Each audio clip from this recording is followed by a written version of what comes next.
Life is pretty good for the BYU football program. The Cougars are 5-0. They're ranked 14th in the country, and they've got Big Noon kickoff coming to Provo ahead of their matchup against the Arizona Wildcats. So why does it feel like Cougar Nation is waiting for that proverbial other shoe to drop?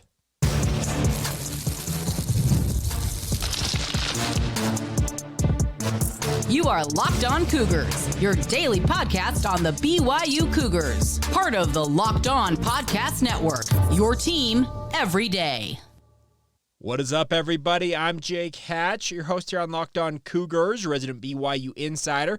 Thank you for making Locked On Cougars your first view and or listen of the day. And, of course, a big thank you to all of you who we like to call everydayers right here on your original daily podcast focused on the BYU Cougars. Today's show is brought to you by our friends over at FanDuel. Place your first $5 bet with FanDuel and get $200 in bonus bets guaranteed. Visit FanDuel.com to get started today. All right, like I said in the open, BYU football is in a really, really good spot right now. Think about it.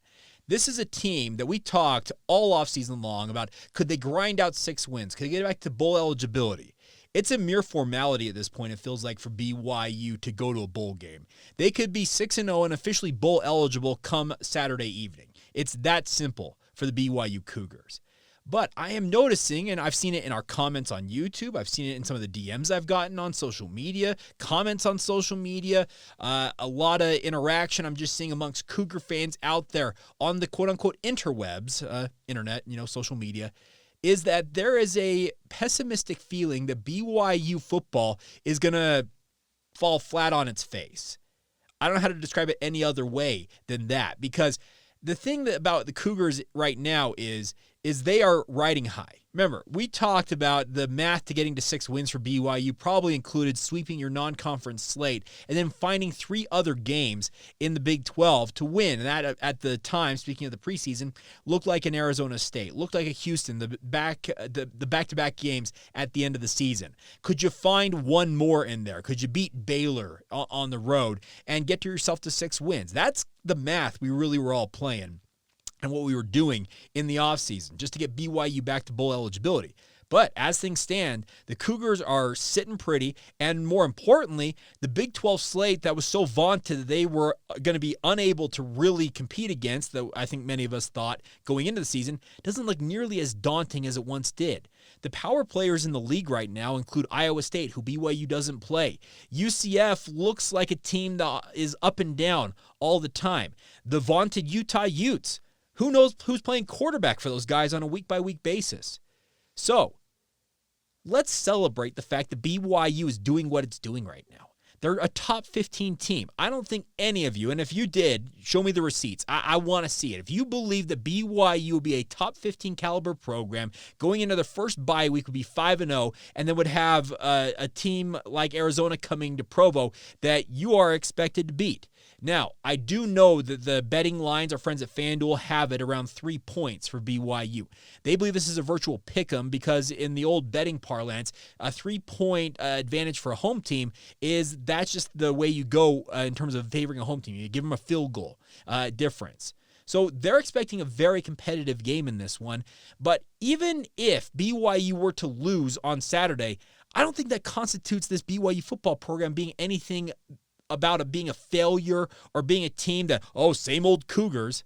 Haven't they completely bucked that notion that they're the same old Cougars from a season ago?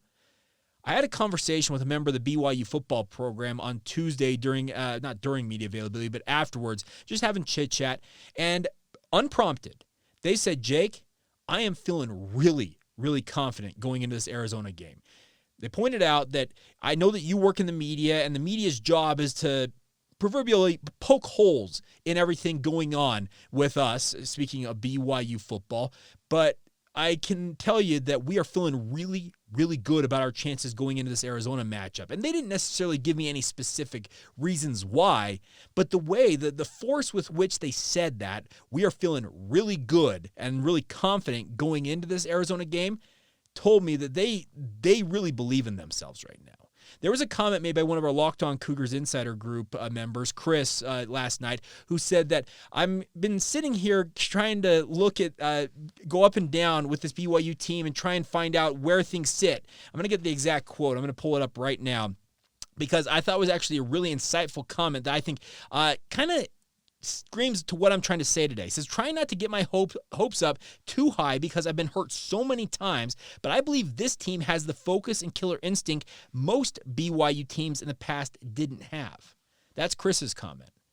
I think that the Cougar fans, I get that I get your angst. I get your concern that if BYU loses one game, maybe the wheels could come off this team. But why not celebrate what BYU's doing right now? I'm not implicating all of Cougar Nation, because I've seen plenty of other Cougar fans out there who have been celebrating the fact that BYU's had a marvelous start to their season. But let's try and be a little bit more positive, and I'm including myself in this conversation, because yes, in the media, we're paid to be quote-unquote cynics. I'm a second guesser. That's what I do with this podcast. That's what I do in my day job at the KSL Sports Zone and Sports Radio. We second guess the decisions by those who are the quote-unquote first guessers who are out there and making those decisions in the moment. Speaking of guys like Kalani Sitake, Aaron Roderick, Jay Hill, and on down the list when it comes to BYU football in this circumstance. But I really do think this Cougar team, there's a different edge to them, to add to Chris's point. They do seem to play with a chip on their shoulder. They remember how things fell apart last year and how quickly they fell apart last year. Connor Pay said earlier this week on the podcast that this year's team coming out of the bye week versus last year's team are two different things, because there was different things going on in the program last year that we found out after the fact that he said are not affecting this team right now. So I think the Cougars are bought in. I think they understand what they're up against. I think they understand that the national media out there is starting to heap love on them when they were expected to be a dog in this conference coming into the year. Everything's coming up aces for BYU football right now, and let's celebrate that fact, because, yeah, it could go a little bit off the rails in very quick succession, but at the same time, couldn't the good times keep rolling for quite a while? There's the flip side of all of this, and that's the fun part about this, and let's just hope that the good times keep rolling for the Cougars for the foreseeable future. All right, we're going to come up next. We're going to flip over to BYU basketball for a moment. The Cougars are hosting their annual blue and white scrimmage tonight. Yes, I know it's early October. Yes, it feels really early because, in fact, it is really early for BYU to do this. But what am I looking for from BYU when it comes to taking the court inside the Marriott Center tomorrow night? We'll delve into that next as Locked On Cougars rolls on. Today's show is brought to you by our friends over at FanDuel. Now, FanDuel is here for you guys when it comes to whatever you need in the sports betting space. The nice part about FanDuel is got a really simple and easy-to-use app. You can download it today because they are America's #1 sportsbook. And NFL fans, right now, you can get a big return with our friends at FanDuel. Right now, you can place your first $5 bet and get $200 back in bonus bets. You heard that right. Your first $5 bet gets you $200 in bonus bets back in your account just like that, simply put. So when you have the hunch in the middle of a game that you think, I've got the edge on this, you can check out the latest stats, view live play-by-play, and so much more on the same page where you're placing those bets. And once again, get that $200 in bonus bets with your first $5 bet. It's all courtesy of your friends at FanDuel, so go to FanDuel.com to get started today. That's FanDuel.com, because FanDuel is America's #1 sportsbook. Thank you once again for making Locked On Cougars your first listen and or view of the day. Appreciate all of you for being with us. If you've not done so already, would encourage you guys to check out the Locked On Big 12 podcast. We have a show that we actually post on this feed as well, whether it's on YouTube or our audio feeds, called Locked On the Big 12 Squad. I'm just going to say this week's edition, we've already recorded it. It might be the best of the bunch. I can't say anything more than that, but get ready, folks. It involves a beefy 5-layer burrito. I'll give you that other tease, and get ready. It was absolutely epic, and that will be coming your way tomorrow right here on Locked On Cougars. All right, let's talk BYU basketball for just a moment. The Cougars are going to take the court tonight for the first real on-court action with Kevin Young. The Marriott Madness event they had the other night, I get that it had a lot of hoopla going on, a dunk contest, a three-point contest, all that stuff was going on. But the bigger thing I'm looking forward to tonight is actually seeing rotations from BYU playing basketball. Are they going to be going 100%? No, absolutely not. And in fact, I think the coaches are going to tell them, guys, don't injure each other out there. don't derail what could be a promising season in the exhibition game, the blue and white game, an intra-squad scrimmage. Don't hurt each other out there.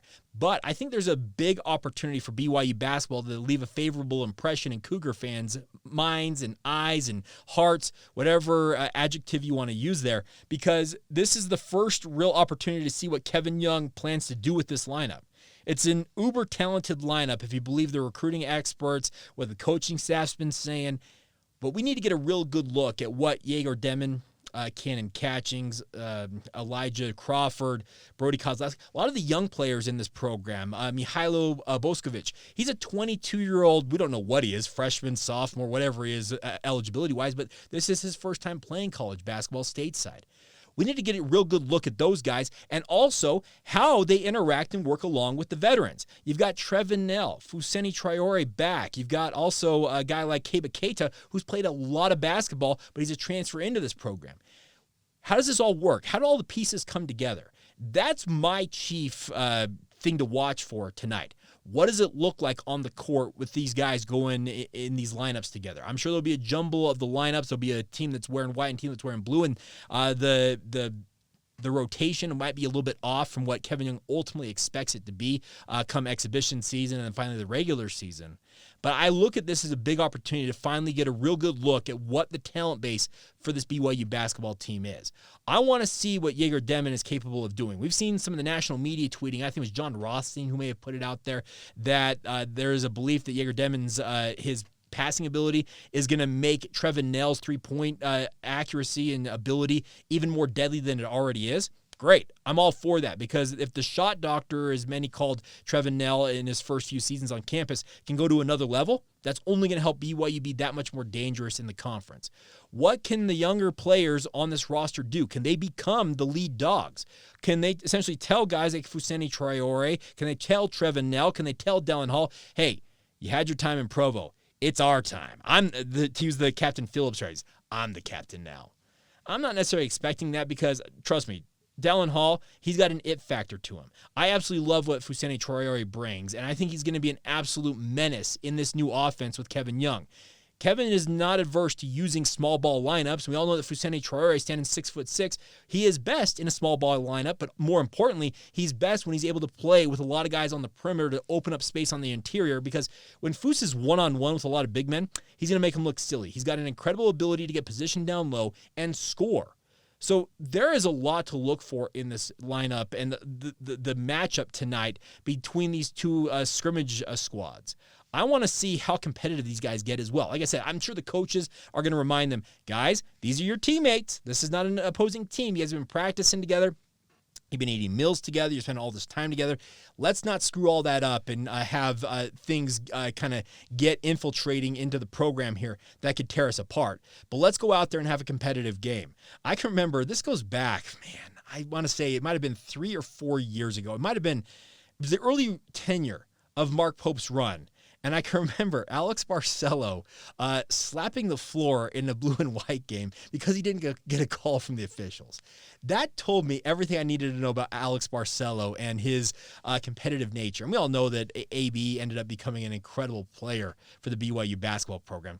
But I want to see the competitive nature of this squad. Do they take this as seriously as they do a regular season game? That remains to be determined, but this is, once again, our first look at them.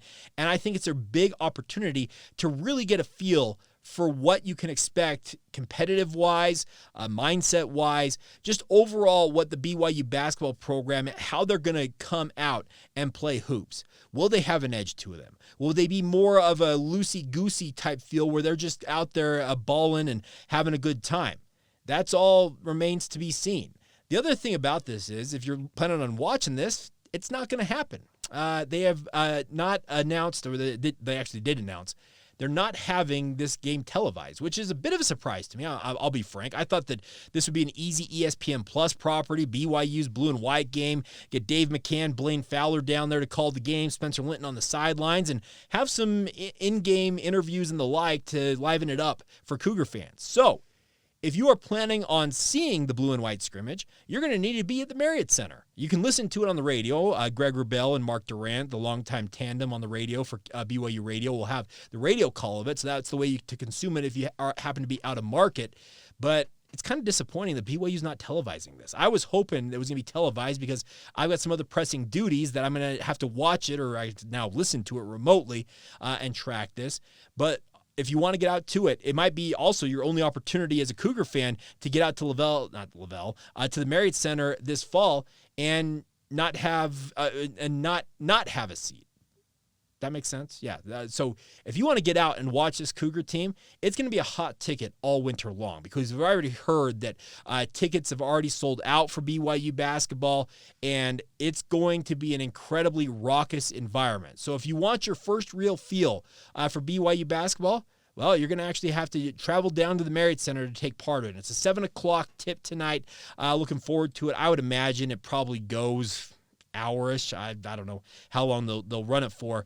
But there are 8 letter winners from last year's squad returning. And once again, they're bringing in guys like Egor Demin, Brody Kozlowski, Kanon Catchings, Elijah Crawford, Mihailo Boskovic. They have got so many guys that I look forward to learning more about and looking just how they look together when they take the court. That is a very, very, I think, underrated thing about how I think Kevin Young is going to blend this lineup. He is a guy that is spoken about glowingly by guys that he coached up in the NBA, because they believe that he's very fair, he's very straightforward, he doesn't give you any BS when it comes to what he thinks and what he's trying to pass along to you guys.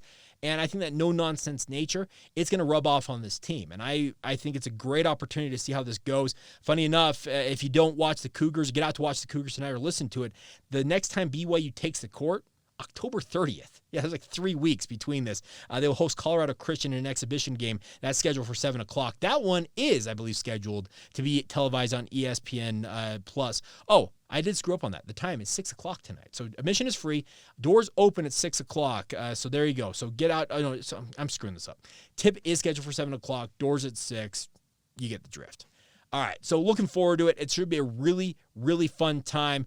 And once again, if you don't have tickets to BYU basketball this winter, well, this may be an opportunity to get out and take your kids to it and get you a real good feel for what to expect from BYU basketball this winter. Because if everything that we have been led to believe about this BYU team is legitimate, it could be a very, very fun year in Provo. And I, for one, cannot wait to track all of it and obviously have many, many more conversations about BYU basketball over ensuing podcasts over the next few months, if not year plus.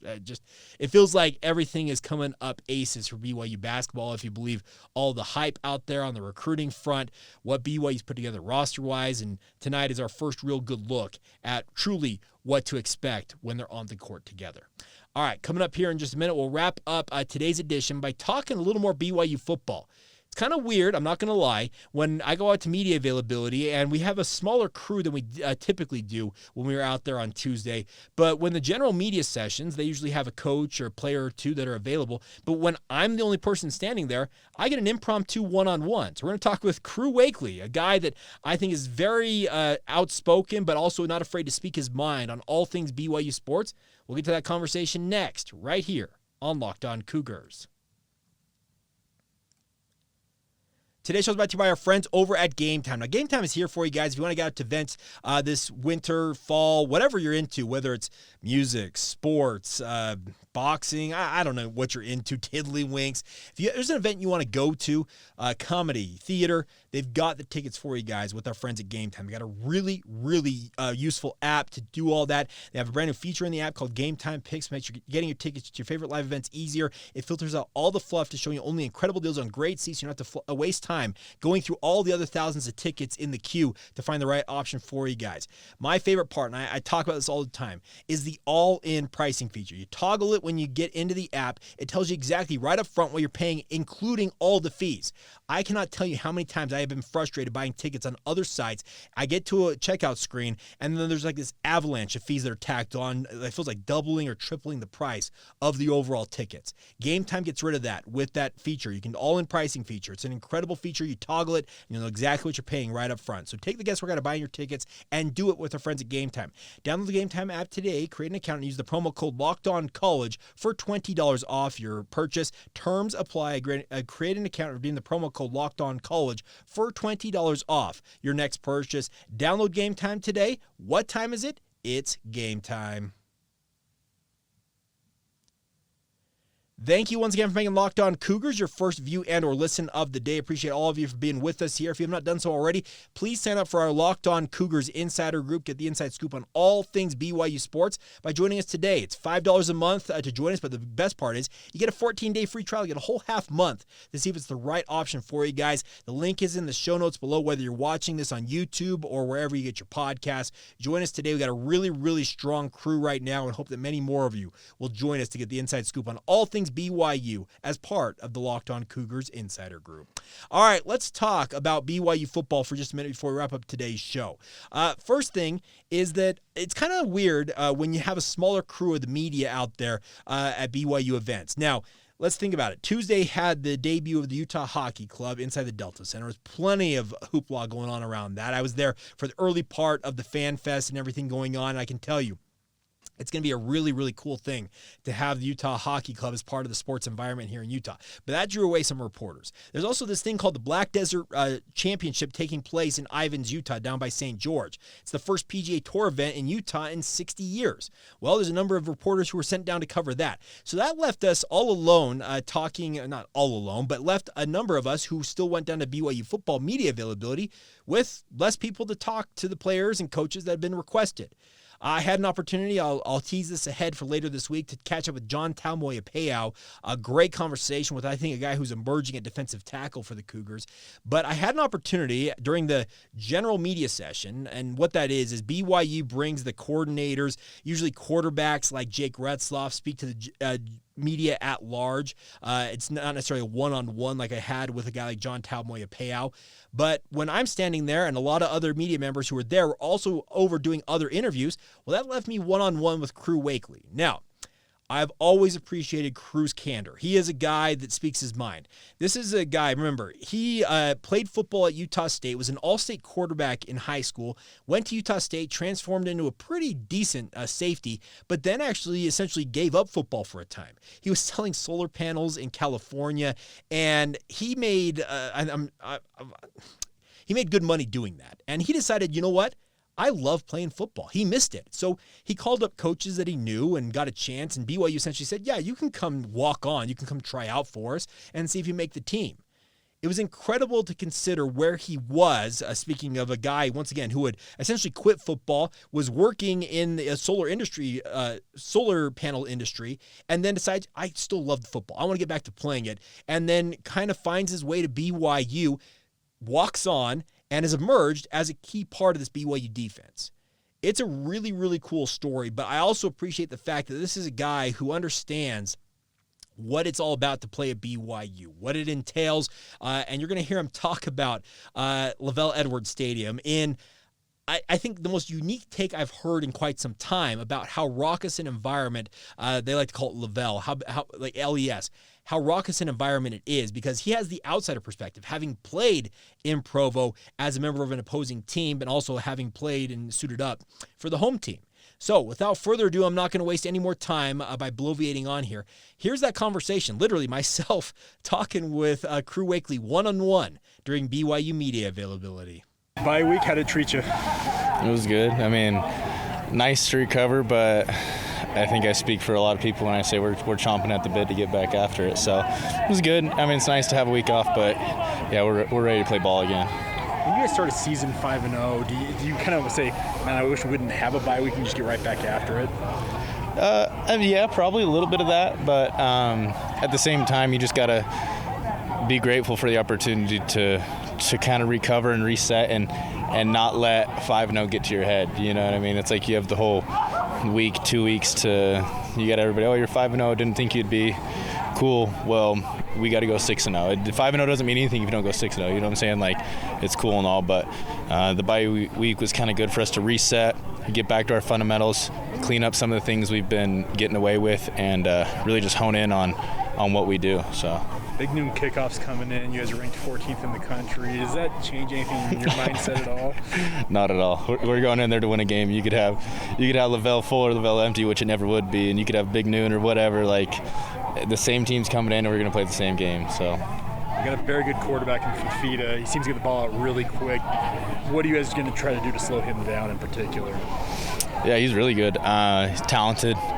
really elusive outside. So contain them, keep them in the pocket as much as you can, and just limit their big plays. Make them beat you with something they haven't done yet. So that's kind of our thought process, and I don't think it's giving away any secrets with who he's going to go to with the ball. They love Ford, and he's a great player too. So they've got some weapons for sure, but don't let them do what they've done to other teams. Talk about McMillan. I know you don't cover guys typically one-on-one, but yeah, he's a game-changing, game-breaking type receiver. Yeah. How difficult is it to prepare for a guy like that? It's nothing but respect for him. I don't know if I'd call it difficult.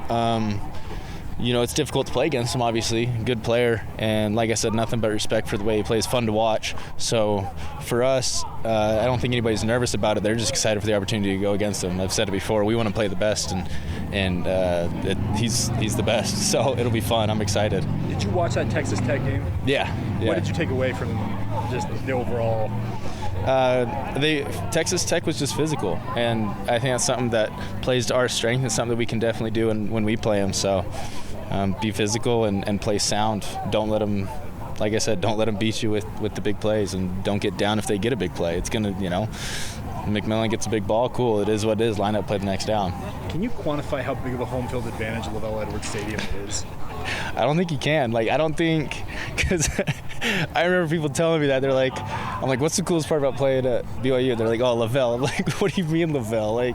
It's a stadium. And then you get it, they're like, okay, I know what they mean now. So I don't think you can really put that into, you can't quantify it. It's just, if you've been there, you've felt it. And when we get rolling and the crowd gets into it, you got the rock, the fans, it's electric, it's fun. So there's nothing like it. There you have it, Crew Wakley, and I appreciate him talking about LaVell Edwards Stadium. He said you have to experience it. And I think any of you who have been to a game in the recent past at LaVell Edwards Stadium know how raucous of an environment it's become. It truly has become a home field advantage that I don't think many teams are able to enjoy, much like the BYU football program is able to enjoy it. So really cool to hear Crew talk about that. You also heard him talk about what he expects as BYU faces off against Arizona. He knows the challenge of Tetairoa McMillan. He also understands what BYU is going up against with Noah Fifita. This is a dangerous Arizona team. We saw them go to Utah and beat the Utes. They made the vaunted Utah defense. Remember, this is a Utah defense that Kyle Whittingham himself proclaimed. We have not had many defenses that are deeper than what we had. And this Arizona team, quite frankly, made that Utah defense look ordinary and average. That is a concern if you're a Cougar fan. But I think that Crew and the rest of the BYU defense, they know what they're up against. He said the Texas Tech game and said he learned watching that. I think going back to our original opening take on today's show is this is a BYU team that is built to kind of endure a lot of the crap that seems to come up, and whether that's social media posts, BYU fans being upset with whatever it might be, lousy podcasters ripping into the team, whatever it might be. That's a just subtle dig at myself, but I think that they are built and they are essentially focusing on the here and now. They know what they're up against. They know how disappointing last season was, and they heard about it all off season long. Heck, their own strength staff, that video still can't get out of my mind. There's a strength coach, I remember which one it was sitting there during a workout in LaVell Edwards Stadium. Hey, you guys want to go 5-7 again? Keep doing what you're doing. You got to pick it up if you really want to improve this year and become the team that you want to be. That stings for football players. These guys are competitors. All of us are competitors to a level, but I'm telling you, guys who play at this level of Power 4 football, you've got to be among the elite of the elite when it comes to being a competitor.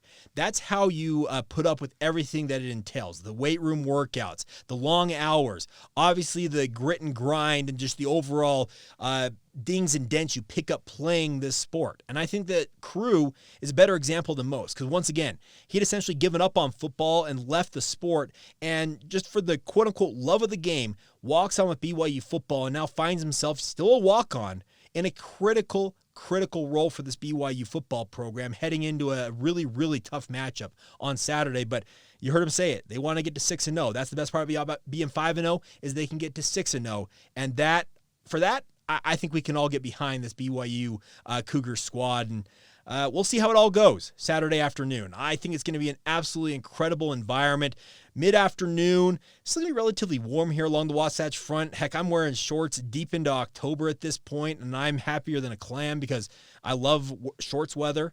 But it is going to be a really, really fun day on Saturday, and hopefully BYU can do exactly what Crew kind of talked about, is go out there and prove themselves once again to everybody that may still have doubts about this BYU football program. And I think those doubts, once again, are well-founded, but at the same time, I think we can celebrate the fact that the Cougars have surpassed, I think, literally every expectation that this squad could have had coming into this season.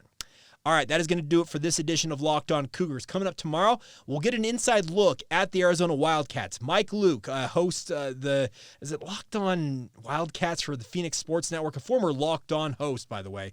So he's completely familiar with what we do here at Locked On. He will talk with us about the Arizona Wildcats, what to expect from Noah Fifita, Tetairoa McMillan, and the other talented players that they're coming with. Because this is an Arizona team, despite their 3-2 record, they got talent, folks. They've got legitimate D1 talent, Takario Davis at cornerback. They've got potentially, I think, 3 or 4 guys you're going to hear their names called in next year's NFL draft. How will they match up against BYU? Mike will give you that inside look tomorrow right here on Locked On Cougars. So once again, thank you for making the podcast your first view and or listen of the day. As always, thanks to all of you who are everydayers as well. By the way, quick shout out to Jay Warren, a local musician who got some really, really cool music out there. Jay, I had no idea that you said you were an everyday here on the podcast. Let's get you on the show. Hit me up in my messages, email us, something like that, and we'll get you on the show. I'd love to catch up with you and chop it up and talk about the Cougars. So really cool to see that. A local celebrity, another one, watching the show and being an everydayer with us here. So as always, thank you to all of you and for all your support right here on the Locked On Cougars podcast.